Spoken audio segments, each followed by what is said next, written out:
એવું કરવાની જરૂર જ છે. મારે ગામમાં શું મોઢું બતાડવું? તું તો કાલ સવાર ઉઠીને અરે ઓસ્ટ્રેલિયા કઈ વયો નહીં જઈશ, થાય બધાય તમારે. વાતો નહીં કરે કે આનો પતિ ઘેરે નહોતો ને આને છોકરી જન્મી છે, આવી ક્યાંથી, કોની હશે? મારે તો ખોટે એક ખોટા કામ બધાના કરો, સાંભળવાના ને ઇલ્ઝામ. ઉમાભાઈ જોડે તમારું કરિયાલું છું. મારે શું કઈ બધાને જધવા દેવાના છે? એટલા માટે હું અહીંયા છું. હું કઈ વેશ્યા નથી અને કઈ મારે પૈસાની જરૂર નથી એવી. એવું તું પણ બોલ્યો હવે નથી, પણ મને તારો મિનિંગ તો શાંતિથી એવો જ જીવવા દો. છે ને કે હું મારા ભાઈબંધ જોડે કરી તમે આપું, એટલે તારો ભાઈબંધ એ આવે એ કરીને વયો જાય.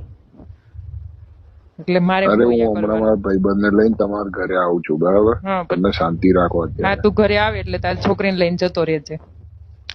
મારી તો અરે તાર કઈ જરૂર મારી નથી. નહીં, એ બિજલાની છે, બરાબર? મારી બિદલાની છે જ નથી, નહીં. એટલે તમે મારા પર આપશો જ નહીં કશું. બિદલાની નથી. તું બિદલાને પૂછી લેજે. બિદલાને તો ઈચ્છા છે જ અને તારે ઈચ્છા છે. તમે બે એકમાં તો રમો જ છો. અરે તને કોને એવું કર્યું? એવું ઈ મને કઈ ખબર નહીં જ છે, મારે. ઈચ્છા છે ને એને એટલે જ તારે હશે, આ મારે બધું છે. કઈ નહીં.